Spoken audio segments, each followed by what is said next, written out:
We can to try to make this space welcoming and engaging for you to the best of our ability. I want to just introduce you and welcome you all to the space. Personally, I will say that I was very inspired and moved by the protests that happened in Cal Poly Humboldt in the spring. I was very much connected to the threads and the pain of the deaths in Gaza. And tonight's conversation is very much driven by a desire to continue honest, compassionate, and sincere dialogue and conversation.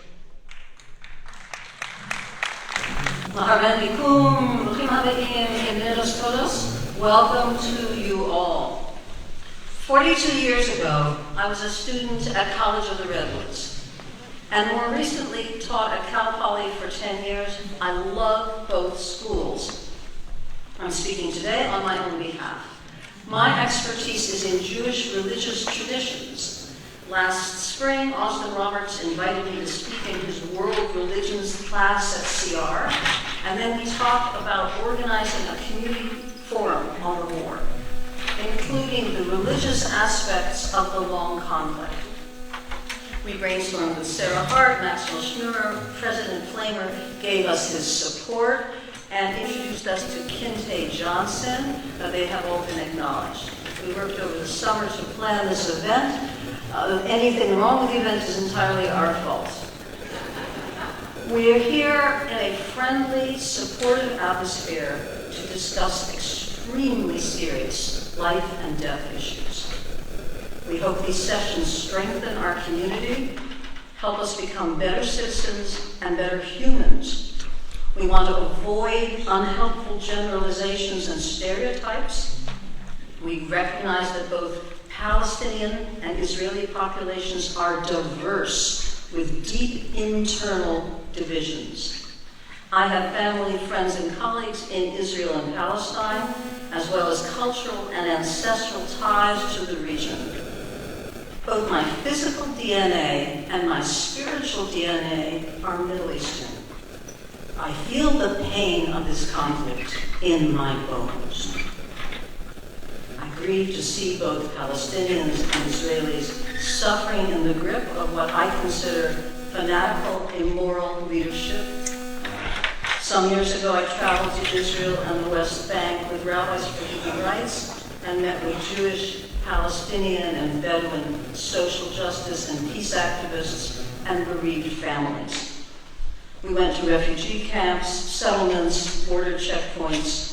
Travel to Gaza was not possible due to the Israeli blockade and the aftermath of the bitter Hamas-Fatah civil war in 2007. Last fall, I wasn't surprised by the outbreak of violence, but stunned by the brutality of the October 7 massacre, the terrible fate of the hostages, including children, enormous civilian suffering, sexualized violence, and the horrific death toll, destruction, and environmental devastation in Gaza. When we started planning the event, I fervently hoped the fighting would be over long before the fall. Now hundreds of thousands of Israelis are taking to the streets, demanding a ceasefire and hostage deal. Last winter, I read a New York Times article that quoted former Cal Poly history professor Lina Dalasha, who identifies as a Palestinian citizen of Israel. Dr. Dalasha said, "Historians refuse to accept inevitability. History develops as a result of human agency. In other words, war is not inevitable. Decade after decade, there were missed opportunities for peaceful resolution. We're meeting today at a dire moment in history, catastrophic flooding in Africa and Europe, massive famine in Sudan, collapse of civil society in Venezuela and Lebanon, war in Ukraine, Yemen, Gaza, and Israel. I'm glad to see students here. Thank you for caring and taking the time to come. I'm appalled and ashamed that you have to deal with so many disturbing images in your news feeds and your lives. Gun violence, racism, hunger, climate crisis, war. You shouldn't have to read about families massacred or crushed under the debris of their homes. You have every right to be shocked and angry, and my generation is at fault. We should have and could have handed you a healthier, saner, safer world. Many of us have dreamed of it and worked for it for years, but collectively we didn't do enough. So I'll start this program by saying how deeply sorry I am. If anyone else here identifies as an elder or a community leader and shares my feelings of remorse, please stand for a moment of silent apology to our young people.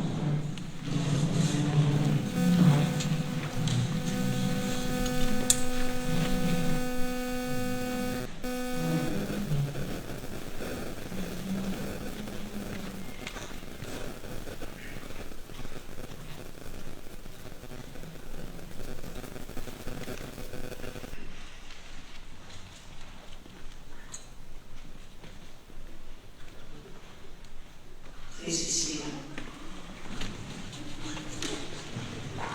Apologies do not undo the damage, but they can heal some of the hurt.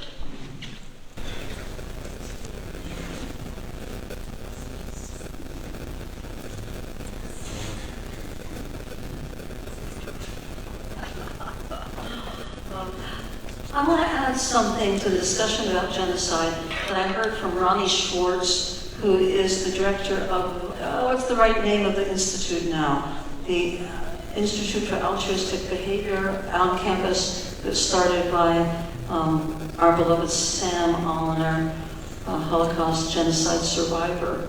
And Ronnie helped me a lot when I was really struggling with this language over the winter. And he just pointed out, as Kathy said, there are legal definitions of genocide which can and should be pursued to the full extent of international law. And then there are also colloquial conceptualizations of genocide, of how we use it. And it's very important to acknowledge that the colloquial expressions are important. It's no one can control anyone else, no one can tell anybody, you think it's genocide, you're wrong. That's how they feel. That's a legitimate feeling. It's a different matter to say, take it to the criminal court. There's no question in my mind that if this number of Jews had been killed in this recent upsurge of violence, undoubtedly we would be saying genocide. Undoubtedly, we would all be feeling that. So, as every Jewish person who studies Jewish history struggles with the horrifying, horrifying images we have been inundated with of genocide, Holocaust. So it's a particularly painful situation for Jews in America now who feel, I'm looking at people being murdered in massive numbers. What is this? What does this look like? So I'm going to ask you folks to quiet down simply because I'm going to take consensus. How many people in the room would like to have no more yelling so we can discuss? How many people want Palestinians? How many people want Palestinians? How many people want Palestinians? I would like to commend Dr. I would like to commend. You said you're sorry. You had elders stand up in here say you're sorry. Now young people in here want to say, we want a response to that. I'm sorry. Give us a chance. You've been up on the mic 5 different times. Max? No offense. This is propaganda. Okay. You have us in here. Say your science clearly. You have us in here trying, like sitting down, listening to a 15-minute lecture. No PowerPoint, nothing, but. Excuse us? I'm sorry we didn't I have asked PowerPoint. politely for the mic, bud. I asked politely. Okay. We asked politely. Maxwell said that a presentation had been prepared and we were looking forward to hearing it. I don't think anyone's as excited about hearing it. Dr. Awad spoke very beautifully and respectfully delivering a very serious and important comment, and I want to commend him. He did it without yelling, without screaming, without intimidating and harassing anybody else. And he is a long member of this community. You say Jewish people here are sad? Say Okay. Palestinians are sad! We're all sad watching genocide! That's all we're saying! Stop censoring Jewish people when it's Palestinians that are dying! 500,000 people there are dying! My family is there! We're sad too! And I'm not a Jewish person! We are all sad, not just Jewish people! Disrupting the whole thing. Nobody can say. Do you have a student to speak? Can you just get a Palestinians are sad! Not just I one group! have a question. Could you just get a student up there to speak? So we Yes, can yes. We will be, Maxwell told me that a students had prepared a statement, and you are more than welcome to come and give that now. We have to stop at 7:20 for Muslim prayers. So if somebody can come up and make a statement, please, we will be honored to hear it.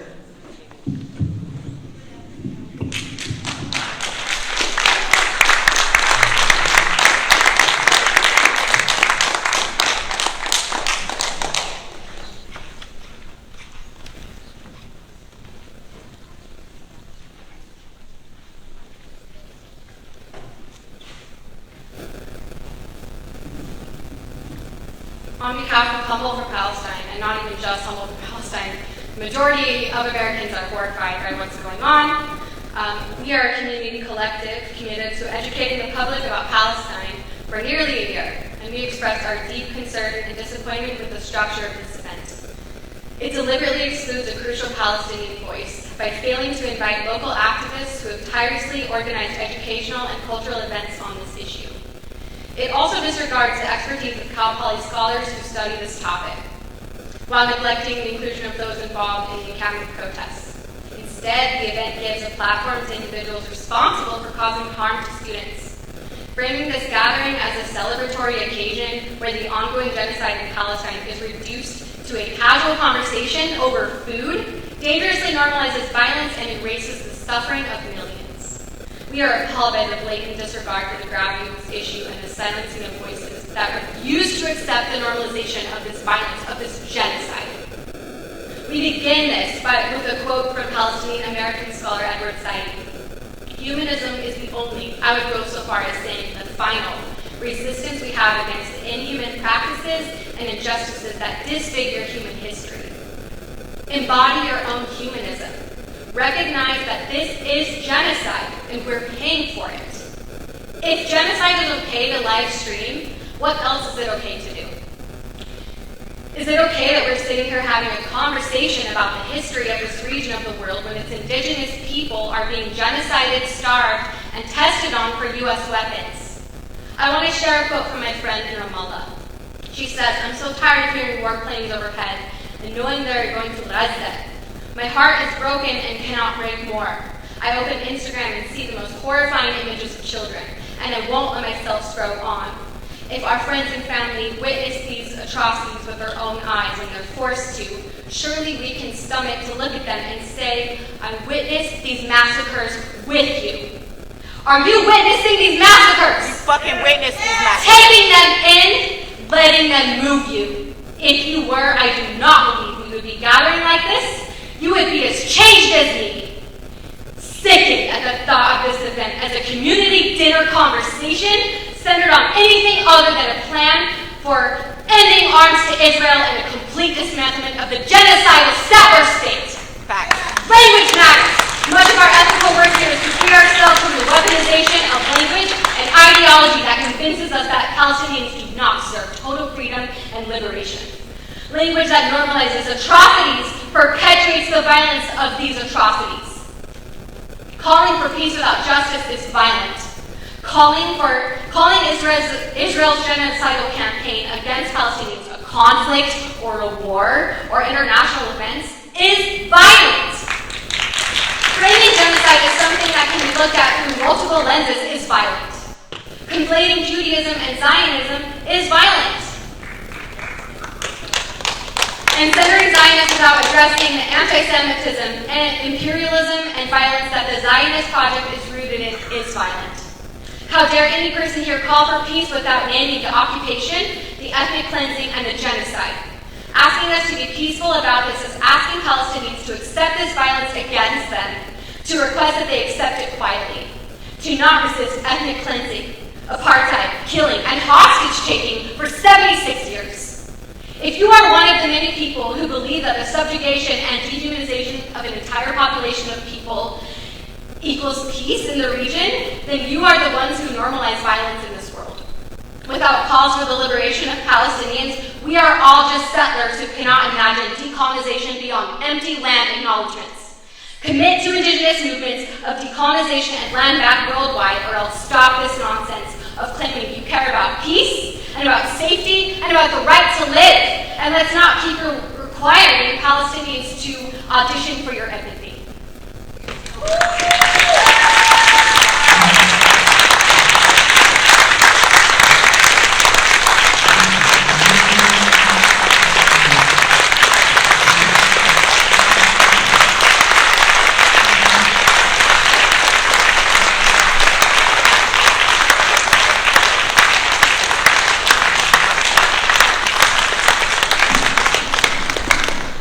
Taking a pause for a few minutes to allow folks to pray.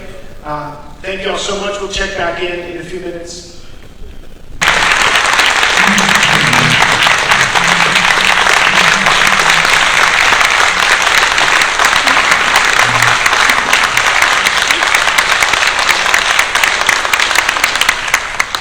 Thank Rabbi for speaking so persuasively and respectfully on such painful matters. He spoke in a way that I think people can really hear his message, and that's an important part. We're not just talking about Palestine and Israel, but we're talking about how we talk about them. We want to have effective communication. We want to come to something like this and go home saying, I learned something, I changed my mind. My mind opened, I understand more, especially I understand subtleties. So I really appreciate your speech, darling. You're wonderful, just wonderful. Such a wonderful person. And I appreciate everyone for listening so attentively. We had planned to touch, as I said at the beginning, on the religious elements of this long, difficult period of time with so much violence. And we have the question of whose Holy Land? Because that concept of the Holy Land dominates a lot of people's imaginations, and I believe it drives a lot of the conflict. I'm glad people were respectful of the Imam. So I'm only a rabbi. I don't get that. I don't expect it. Whose Holy Land? Your words mean more than mine. Thank you. I say your words mean more than mine, but I can't say that because that didn't mean anything. I was just saying.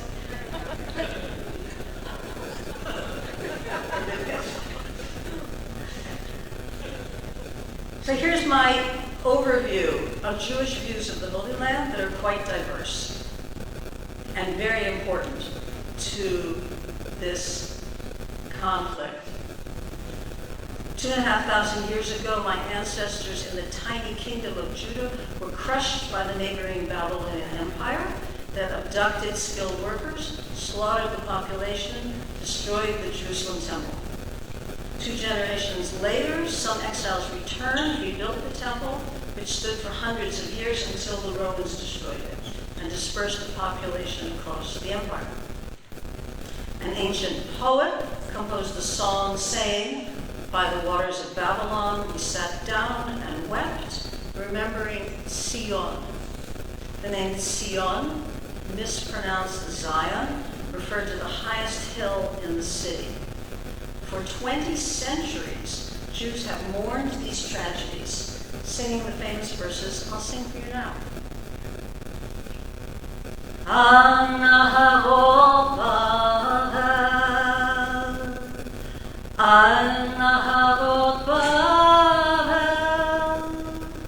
Sham yashanu, Gam bachinu, B'zachenu et Sion,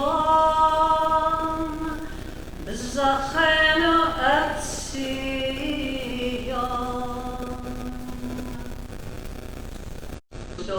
across the Middle East and Europe, the bond with the ancient homeland maintained through our genetic makeup, and Jerusalem and Sion in daily prayers. Every day. Jews are only 16 million people, 0.2% of the world population, a tiny group with a wide range of beliefs. Envision a spectrum with the strictly religious at one end and the minimally religious at the other. People who live in exclusive religious enclaves at one side and folks who are fully assimilated like me. A shared history, but very different belief systems over time with different priorities and trajectories. For 3,000 years, our tradition was centered on texts and teaching, not territory. A portable religion you could take with you wherever you went for safety or security. We say blessings of all kinds for all kinds of activities, but there isn't a blessing for going to the ancestral homeland. Many of our grace teachers never did. 100 years ago, a mystical poet we call Rabbi was elected chief rabbi of Palestine. He upheld the rights and praised the goodness of all people, but also taught of a mystical link between Jews and the ancient homeland. After his death, Rav Kook's ideas were used by many to center the land in religious Jewish life with great fervor, giving theological support to the rise of religious Zionism, one of the many competing streams of thought about Jewish return to Sion, which span the spectrum now from the Mafdal religious Zionist party in Israel, whose far-right leaders wield power, prolonging this war, all the way to the progressive Zionists of California, like myself, who work for lasting peace in Israel and Palestine. The word Kedusha means holiness in Hebrew, and it means something which is set apart, unique. The term Holy Land appears only one time in the Hebrew Bible. Admat HaKodesh, better translated as holy soil. But what do Jews... Respect.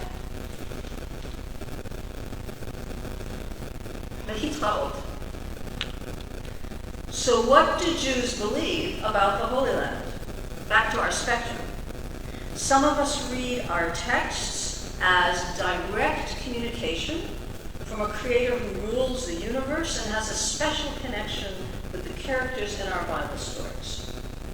But some of us read our texts as evocative tales written by ancient authors. Why does this matter? Because what we believe about the authorship and authority of the text determines what we believe about the land as holy or not holy. Some Jews believe our texts are most authoritative because they are so very, very old, and only our narrative, written in ancient Hebrew, should be considered sacred. But some of us believe that other people have their own sacred stories set in the same physical place, and we must respect other religions' connections to that same real estate, even if their stories were written centuries after ours. I wish I could say that these questions of authorship and holiness are part of a friendly debate in the worldwide Jewish community. A machloket l'shem shamayim, a dispute for the sake of heaven, for the greater good. But I can't say that. Clashing Jewish beliefs about texts and territory are painful, impacting politics, conduct of war, and pursuit of peace.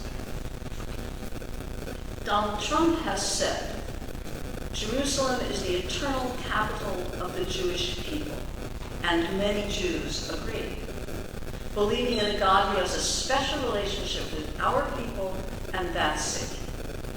But other Jews do not believe Jerusalem is our eternal capital because for them, only the divine is eternal. All else is impermanent. What would peace look like? We need peace both between nations and within nations. Israel had 5 bitter national elections in the last 5 years. Fatah hasn't allowed national elections in the West Bank since 2005.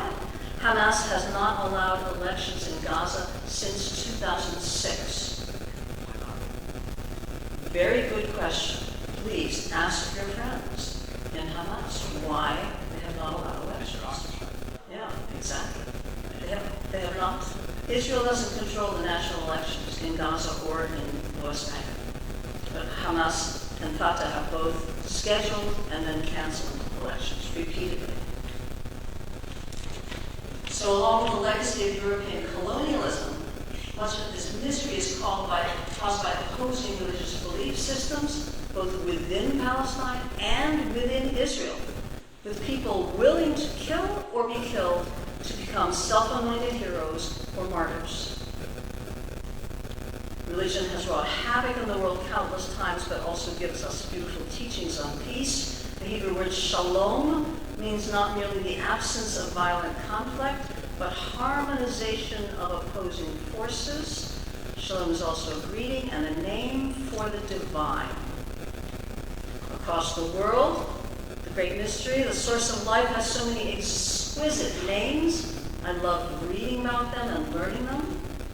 But at my age, as a grandmother and a heartbroken citizen of our troubled, beautiful world, the only God or goddess I want to pray to is Shalom. Father Daniel.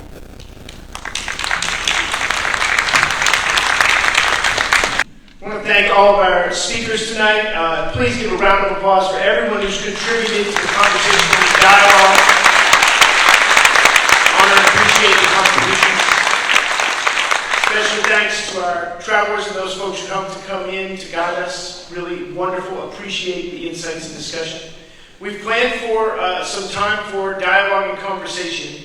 And we also want to honor the time that y'all have already given. If you have a few more minutes to meet the people at your table, to have a face-to-face conversation about some of the questions that were raised today, we would invite y'all to do that at this point. I also want to name that tomorrow night, this evening, we had an amazing discussion about faith. Tomorrow night, we're going to talk about trauma at the Warforger building. And of course, Friday night, we're going to talk about activism and organizing at the Church of Latter-day Saints in Eureka. We invite y'all to join us for free at all those events as we continue the spirit of dialogue, conversation, honesty, and the tough talk that we have to have in this time. So please, if you have the time and the energy, please meet the folks at your table, engage in some conversation, and we appreciate your presence and well-being. Thank y'all so much.